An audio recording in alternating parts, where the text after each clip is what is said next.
KBS 대전 생생뉴스.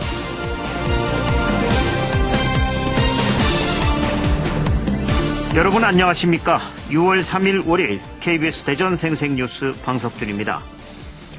대전지방경찰청이 최근 석 달 동안 마약사범 43명을 검거하고 이 중 7명을 구속했습니다.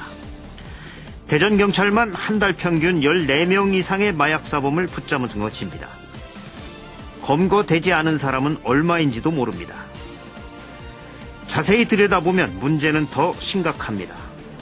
연령별로는 20, 30대가 29명으로 40대 이상보다 2배 이상 많았습니다. 또 대학생과 주부가 각각 3명, 회사원도 9명에 달했습니다. 마약이 일부 유명 연예인이나 유흥업소 종사자만이 아닌 일반인 사이로, 그것도 젊은 층으로 번지고 있는 것입니다.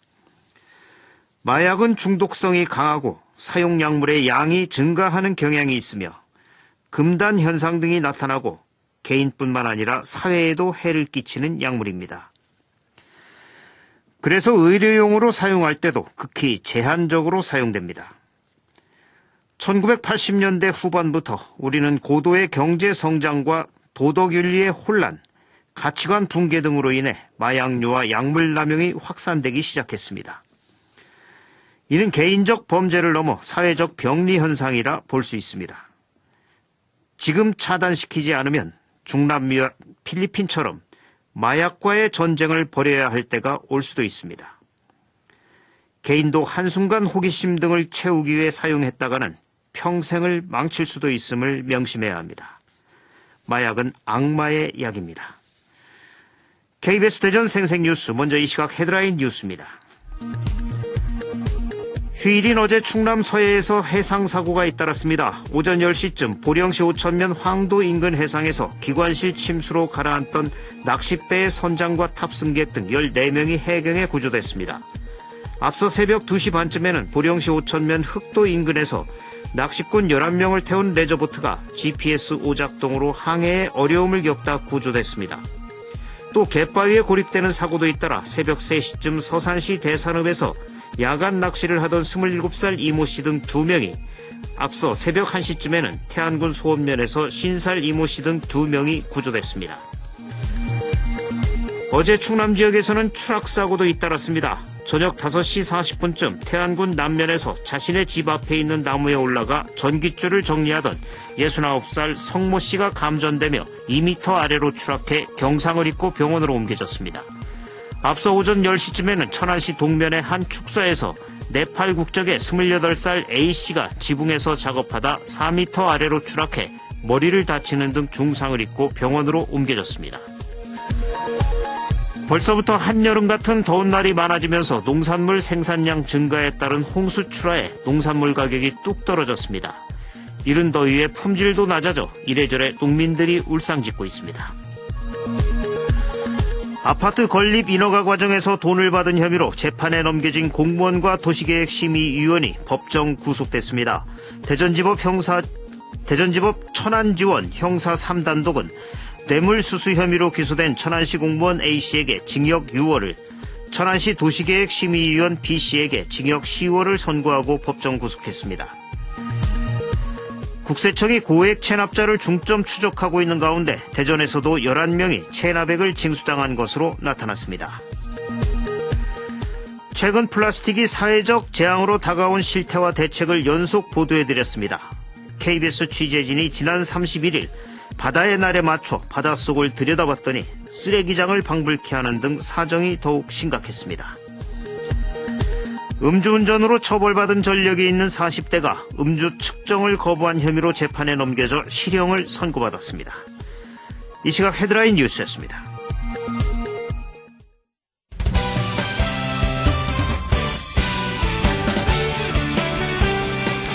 뉴스브리핑 순서입니다. KBS 대전 보도국의 이현경 기자 나와 있습니다. 이 기자 안녕하세요. 네, 안녕하세요. 이현경 기자, 이 첫 소식, 먼저 헝가리 다뉴브강에서 발생한 유람선 침몰 사고 속보부터 알아보죠.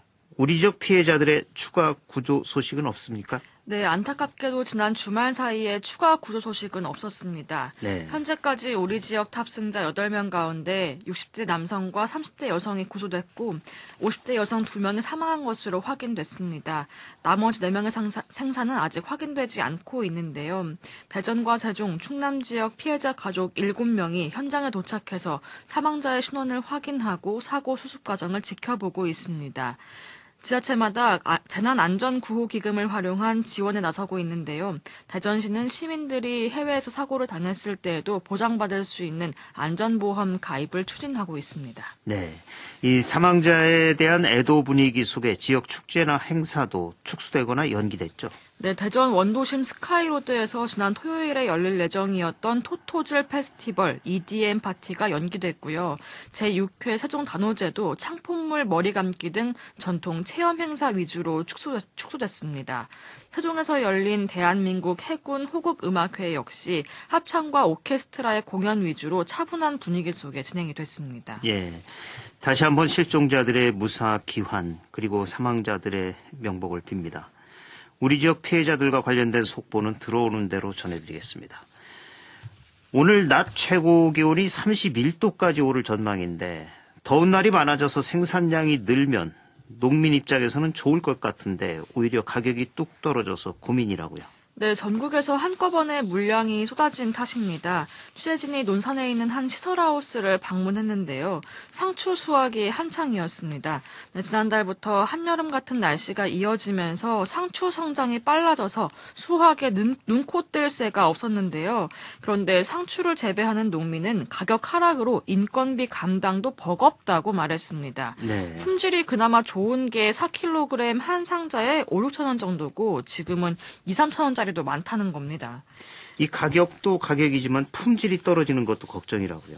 네, 인근의 오이 재배 농가도 수확량은 늘었지만 쓴맛이 나거나 모양이 좋지 않아서 품질은 오히려 떨어졌다 이렇게 말했는데요. 네. 방울토마토의 경우도 높은 기온 때문에 수확 시기가 앞당겨져서 문제입니다.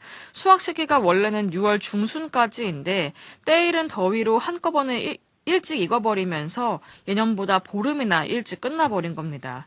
지난달 대전에서만 낮 최고 기온이 28도를 넘은 날이 13일에 이르는 등 때이른 한여름 더위에 농촌의 시름이 깊어지고 있습니다. 예, 이 날씨 영향이 절대적인 농업은 참 어렵습니다. 여러모로 어렵죠. 우리 제철 농산물 많이 먹어야겠습니다. 지난주 이 시간이었죠. 플라스틱 사용 실태와 대책을 연속 보도했던 황정환 기자의 생생 인터뷰를 진행을 했었는데 지난 금요일 31일 바다의 날에 맞춰서 바닷속을 들여다봤더니 쓰레기장을 방불케 할 정도였다고요. 네, 취재진이 태안 해양국립공원을 찾아가 봤는데요. 바닷속에 온갖 종류의 쓰레기들이 잠겨 있었습니다. 밧줄에 통발 같은 각종 어구부터 생활 쓰레기도 눈에 띄었고요.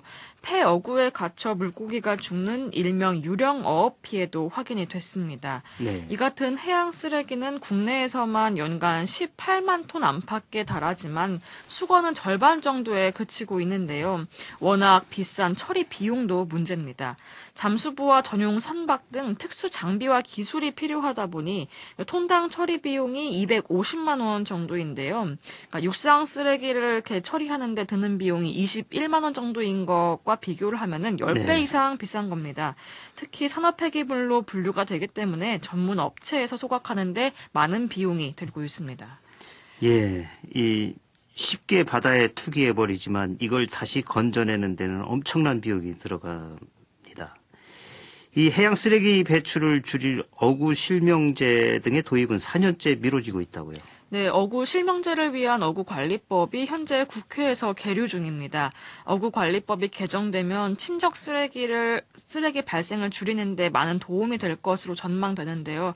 하지만 4년째 국회에서 낮잠을 자고 있는 상태입니다. 네. 바닷속 쓰레기로 인한 수산업 피해는 연간 3,800억 원에 이르는데요. 스쿠류 걸림 등 각종 사고의 원인이 되면서 바다의 안전마저 위협하는 만큼 조속한 법 개정안 통과가 필요해 보입니다. 예, 법도 법이지만 어민 스스로의 노력도 우선돼야 합니다. 바다는 어촌의 밭입니다. 공용의 밭에 쓰레기를 버리는 행위의 피해는 본인에게 또 돌아옵니다. 우리의 바다가 공유지의 비극을 겪지 않기를 바랍니다. 이 밖에 밤사이 사건 사고 있었나요? 네, 밤사이 별다른 사건 사고 없었습니다. 뉴스브리핑 이현경 기자였습니다. 수고하셨습니다. 네, 감사합니다. 오늘의 생생정보입니다.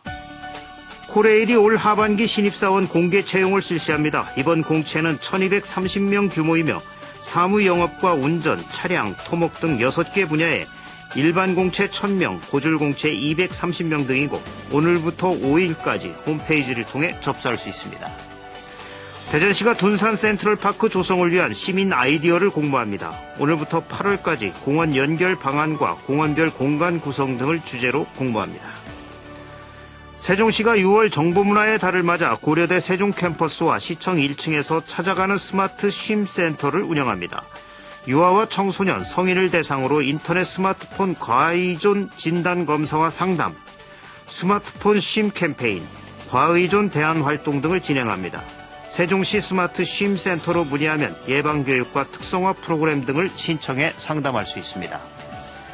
아산시가 시민안전보험을 시행합니다. 가입 대상은 사고 당일 기준으로 아산시에 주민등록을 두고 거주하는 모든 시민과 등록 외국인이며 전입신고 시 별도 절차 없이 자동으로 가입됩니다.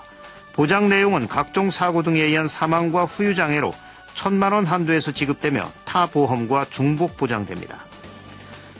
홍성군은 수산식품 수출 주도형 산업 육성을 위해 11월 12일부터 14일까지 상하이 식품 박람회에 참가할 업체를 18일까지 모집합니다.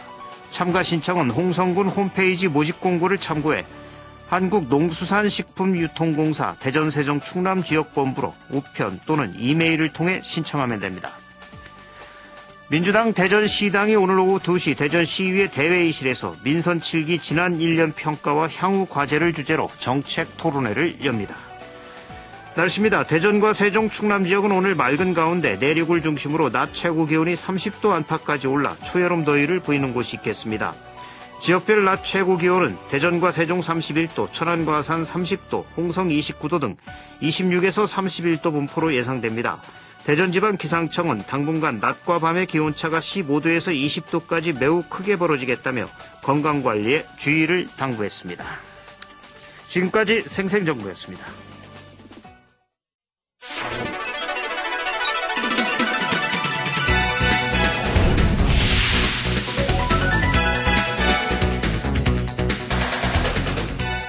생생한 뉴스, 깊이 있는 이슈 분석. 여러분은 지금 방석준 앵커와 함께하는 KBS 대전 생생뉴스를 듣고 계십니다.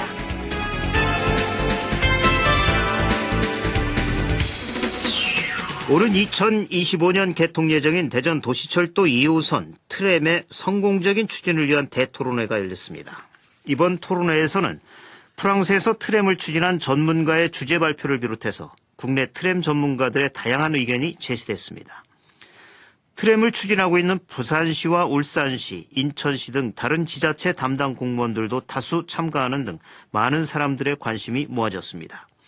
오늘 생생 인터뷰에서는 대전 도시철도 2호선 트램의 성공적인 추진을 위한 대토론회와 관련해서 대전 세종연구원 이재영 선임연구위원과 말씀 나눠보겠습니다. 이재영 연구위원님 안녕하십니까? 네, 안녕하세요. 예. 지난 30일이었죠. 네네. 대전 도시철도 2호선 트램의 본격적인 추진을 알리는 토론회가 진행이 됐는데 먼저 어떤 토론회였는지 소개를 해 주시죠. 예, 말씀하신 대로 트램의 성공적인 추진을 위해서 이 토론회가 열렸는데 네. 우선은 토론회가 이제 개최된 배경이 두 가지가 있습니다. 우선은 올해 초 예비 타당성 조사가 이제 면제됐는데 네. 이제 트램 사업이 대전시에서 본격적으로 추진된다라는 그 신호탄을 쏘는 의미가 있었고요. 예. 또 하나는 이제는 본격적으로 말로만 할 게 아니라 사업의 추진 방향을 제대로 설정해야 되지 않겠느냐 하는 거에서 내실 있는 어떤 토론회를 준비한 배경이 됐고요. 네. 이날 토론회는 허태정 대전시장님을 비롯해서 트램 사업의 주무부처입니다. 대도시권 광역등위원장, 네. 또 그리고 대한교통학회 회장, 대한국토도시학회 회장님 등 좀 상징적인 분들이 많이 오셔서 또 이제 토론회를 좀 빛을 내 주셨고요. 예. 일반 시민들하고 지자체에서도 약 한 300여 분 정도 오셔가지고 자리가 없을 정도로 성황리에 좀 마무리를 했습니다. 예. 예, 대전시가 이 트램이라는 국내에서는 미답의 길을 먼저 가고 있는 것 아니겠습니까? 그렇습니다. 네. 예, 그래서 더욱더 어려움도 있을 것 같습니다. 이날 토론회에는 국내외 트램 전문가를 비롯해서 교통과 도시재생 전문가, 시민단체 관계자 등 이 다양한 전문가들이 대거 참석해서 다양한 의견이 제시됐다고 들었는데 전반적으로 어떤 논의들이 진행이 됐는지요? 예, 말씀하신 대로 저희가 이 토론의 목적 자체가 뭔가 이제 이 토론을 통해서 의미 있는 결과를 만들어 보자라는 뜻이 있었고요. 그러다 보니까 트램뿐만 아니라 도시 재생 또 그리고 시민 단체 또 국외 분들까지 다양하게 참석하게 됐습니다. 보면은 일단은 트램 사업이 국내에서 최초로 진행되는 사업이다 보니까 네. 이게 대전시의 사업이기도 하지만 국가적으로도 중요한 사업이다라고 이제 의미들을 많이 부여를 했고요. 그렇죠. 발제는 5분이 했습니다. 통상적인 발제보다는 많은 분이 참석을 했는데 우선 네. 제가 이제 대전시의 트램의 사업 단계별로 어떤 이슈가 있고 어떤 문제가 발생되고 어떤 내용으로 가야 되는지 추진 전략을 발표했고 네. 또 프랑스에서 초빙한 데스크로티브 박사님께서는 프랑스 전체 트램 사업의 경험하고 시사점을 발표를 해주셨고요. 그 외에도 트램의 운영에 대해서 그리고 트램을 활용한 도시 재생 방향에 대해서 그리고 트램의 안전한 설계 방안에 대해서 총 5개의 발표가 있었습니다. 네. 토론회 같은 경우에도 전체 의견을 봐보면 이제 트램은 단순한 교통사업이 아니고 도시를 지속 가능한 방향으로 전환하는 도시 개혁 프로그램이다. 이렇게 이제 의견의 일치가 있었고, 네. 특히 트램 이번 토론회에는 지난 수원시에서 부시장을 지내시고 또 트램 사업을 열심히 하신 이재준 전 부시장님께서 오셔가지고 일단 수원 사례로 볼 때 트램의 성공 사례라든 것들은 시장님의 추진 의지가 상당히 중요하다 이렇게 또 강조를 하시기도 하셨습니다. 예. 네. 예. 이제 토론의 내용도 하나씩 짚어볼까요? 네네. 이 연구원께서 대전 도시철도 2호선 단계별 추진 전략 및 과제라는 주제의 발표를 진행을 하셨는데 현재 대전의 트램 추진 상황은 어디까지 와 있습니까? 트램의 전체 추진 단계를 보면 외국 같은 경우에는 일단 사업 방향을 설정을 하고 그 다음에는 종합계획을 만들고 또 그 다음에는 도시철도 기본계획 그러니까 철도를 건설하는 계획을 만들고 그 다음에 이제 철도를 건설하고 운영하는 단계로 가는데 저희 같은 경우는 앞서의 그 정책 방향 설정하고 종합계획을 설정하는 부분은 조금 이제 아직은 진행이 되지 않고 바로 지금 도시철도 기본계획 승인을 이제 요청하는 상태에 지금 와 있습니다. 그래서 네. 지난 올해 5월 3일 날 대전 도시철도 기본계획 변경안을 마련을 해서 공청회를 만들었습니다. 공청회를 시행을 했습니다. 네. 이 도시철도 기본계획에는 지난 2016년에 저희가 이제 사전 신청을 했던 도시철도 기본계획하고 약간 다르게 진점에서 서대전 내거리까지를 포함을 해서 전체 순환선의 형태로 만들어져 있는 계획을 이제 공청회를 했고요. 네. 총 36.6km, 전체 사업비는 약 8천억으로 지금 계획이 되어 있습니다. 그래서 계획상으로는 2025년도에 개통하는 것을 목표로 이제 추진 중에 있는 그런 상태입니다. 예. 이 국내 최초로 만들어지는 대전시의 트램. 아직 이젠 설계, 건설이나 운영 등에 대한 경험이 없는 상황이라서 이 추진 과정에 많은 문제가 또 발생을 할 수 있을 텐데 성공 추진을 위해서는 어떤 과제가 있다고 보십니까? 예, 여기서 말하는 성공이라는 의미가 어떻게 이제 받아들이느냐에 따라 달라지는데요. 네. 과연 도시철도를 그냥 이제 건설해 놓는 것이 성공이냐, 무리 없이 건설해 놓는 게 성공이냐, 아니면 도시철도 트램을 통해서 도시가 그야말로 과거하고 좀 다른 형태의 활력을 찾고 네. 보행자, 자전거, 그리고 대중교통 이용자뿐만 아니라 또 도시 재생, 도시 관광, 이런 쪽에서 이전하고 확연하게 다른 그런 활력을 찾을 수 있느냐, 그게 목표냐에 따라서 달라진다고 봅니다. 아무래도 후자가 돼야 되겠죠. 예, 대개는 지금 후자라고 얘기를 하고 있는데 네. 문제는 이 모든 단계에서 경험도 없고 전문가도 부족한 상황입니다. 네. 그래서 가장 중요한 거는 그런데도 불구하고 트램 사업의 정책 방향하고 목표를 설정하는 게 제일 중요합니다. 지금 사회자께서도 이제 후자가 중요하다고 말씀하셨지만 네. 실제로 말로만 있었지 정확하게 정책 방향을 설정됐는지 이렇게 확인해 보기는 어렵습니다. 그런데 이제 프랑스 같은 경우에는 이 정책 방향을 설정할 때 우리가 이렇게 정책 방향을 설정했습니다라고 한 게 아니라 정책 방향을 어떻게 할까요라고 해서 시민들한테 직접 물어본 다음에 그 다음에 정책 방향을 설정을 하고 네. 또 그거를 근거로 해서 우리가 이렇게 종합계획을 만들었는데 시민들이 말씀하시는 게 맞습니까? 라고 해서 다시 검증도 받고 하는 절차를 거치고 네. 그 다음에 지금 우리가 하고 있는 도시철도 건설 계획을 만들었거든요. 예. 그래서 가장 중요한 정책 방향에 대한 그 어떤 시민들의 합의, 또 그 합의가 있어야 또 나중에 공사하는 중에 또 불편함이라든가 이런 것들을 좀 참아내고 또 견뎌낼 거 아니겠습니까? 추진 동력이 되고. 그렇죠. 그래서 이제 그런 과정들이 이제 하나의 큰 과제로 남아있다.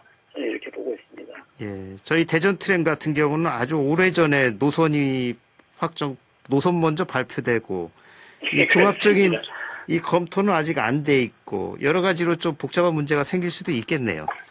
순서가 조금 거꾸로 간 느낌이 이제 없지 않아 있습니다. 네. 그건 그렇습니다. 예. 이번 토론회에서 프랑스에서 직접 트램을 추진한 전문가의 주제 발표도 있었다고 아까 말씀을 하셨는데. 네네. 예. 트램 추진 성공 사례 그 내용 좀 궁금하네요.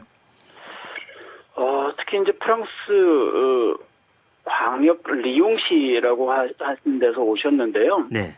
리옹시 잠시 이제 간단하게 설명드리면 원래 1992년도까지 도시철도 4개 노선을 건설하고 버스에 대해서 BRT라든가 이런 투입을 어마어마하게 했습니다만 사실은 굉장히 대중교통 분담률이 이제 감소를 하다 보니까 어떻게 할까 하다가 이제 대안으로 도출된 게 이제 이 트램이었습니다. 네. 그래서 이제 현재는 트램 5개 노선이 있고 또 6개 노선을 계획 중에 있는 상황이고 또 도시개발을 하다 보니까 트램 노선 중심으로 부동산 가치가 크게 올라가고 그런 이제 효과들이 있었는데 여기서 이제 가장 중요한 거는 시민들이 역할을 했다라는 게 이제 성공 사례라고 이제 주장을 하고 있습니다. 뭐냐면 아까 말씀하신 대로 원래 시에서는 트램만 건설하면 되지 않을까요라고 이제 해서 정책을 추진하다가 예. 시민들한테 물어봤더니 아니 그게 아니다. 트램만 건설하지 말고 우리가 좀 불편한 걸 참을 테니까 도시를 한번 바꿔보자 해가지고 완전히 계획 자체를 뒤집어 놓은 상태거든요. 그래서 네. 그 정부가 생각했던 그런 계획에서 한 발 더 나아가서 훨씬 더 적극적이고 이제 도시계획까지 포함된 계획이 만들어진 게 프랑스 리옹 사례라고 이제 소개를 해주었고 예. 이 과정에서 이제 그 시장님의 리더십 혹은 추진 의지가 상당히 크게 작용을 했다라는 내용으로 발표를 해주셨습니다. 예. 이 트램은 교통수단으로서의 역할뿐만 아니라 도시 발전에도 중요한 요소이기 때문에 이 도시 전반에 대한 계획을 세우고 또 교통개혁을 만들어야 한다. 이런 얘기인 것 같은데 이런 전문가 제안에 대해서는 어떻게 보십니까? 당연한 말씀이죠. 네. 또 제가 또 제안하고 있는 내용이기도 하고요. 어떤 건축물이든 밑그림이 잘 그려져 있어야 그런 개별 건축물들이 역할을 할 수 있는 것 아니겠습니까? 그렇죠. 예. 트램은 사실 외국에서는 이제 트램 자체 혹은 도시철도가 목적이 되지는 않고 대개는 이런 도시철도 혹은 트램이라는 것이 이제 어떤 도시 개발 목적이라든가 도시 재생의 목적이라든가 도시 가로 상권 활성화라든가 이런 이제 목적을 두고서 수단으로서 이제 정의되는 것이기 때문에 네. 당연히 도시계획을 먼저 수립하는 게 맞습니다. 네. 예. 트램을 왜 만드는 건지 아주 심각하게 생각을 해봐야 되겠습니다. 예, 예. 시간이 다 됐습니다. 마지막 질문 드릴게요. 예, 이날 토론회에는 부산시, 울산시, 인천시 등 다른 지방 공무원들도 왔고 또 대전 시민들도 많이 참석해서 높은 관심을 보여줬다는데 토론회 분위기 마지막으로 좀 전해주시죠. 예. 트램에 대한 국내 시민들과 이제 지자체의 관심을 보여주는 토론회였다고 볼 수 있습니다. 원래 한 150명 가량 정도를 예상했었는데 그날 300명이 훨씬 넘는 분들이 오셨고요. 특히 각 지자체 분들이 약 100여 명 정도 오셔가지고 엄청난 관심을 보여주셨습니다. 그래서 이런 것들이 바로 트램을 추진하고 있는 대전시의 부담이자 또 과제, 책임감을 부여하는 그런 분위기가 아닌가 생각을 해서 저희도 나름대로 열심히 앞으로 추진을 할 계획으로 있습니다. 네. 대전 세종연구원 이재영 선임연구위원이었습니다. 오늘 말씀 고맙습니다. 지금까지 대전 도시철도 2호선 트램의 성공적인 추진을 위한 대토론회와 관련해 대전 세종연구원 이재영 선임연구위원과 말씀 나눴습니다.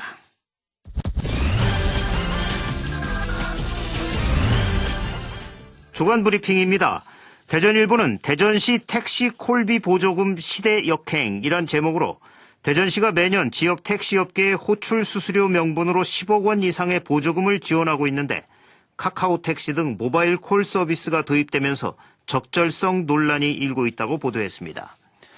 충청투데이는 경로 복잡한 버스 준공영제란 타이틀로 충청남도도 준공영제 전환을 민선 7기 공약으로 내세운 상태로 각 시군에서 단계적으로 전환을 이뤄내겠다는 판단이지만 넘어야 할 과제가 산적해 있다고 보도했습니다.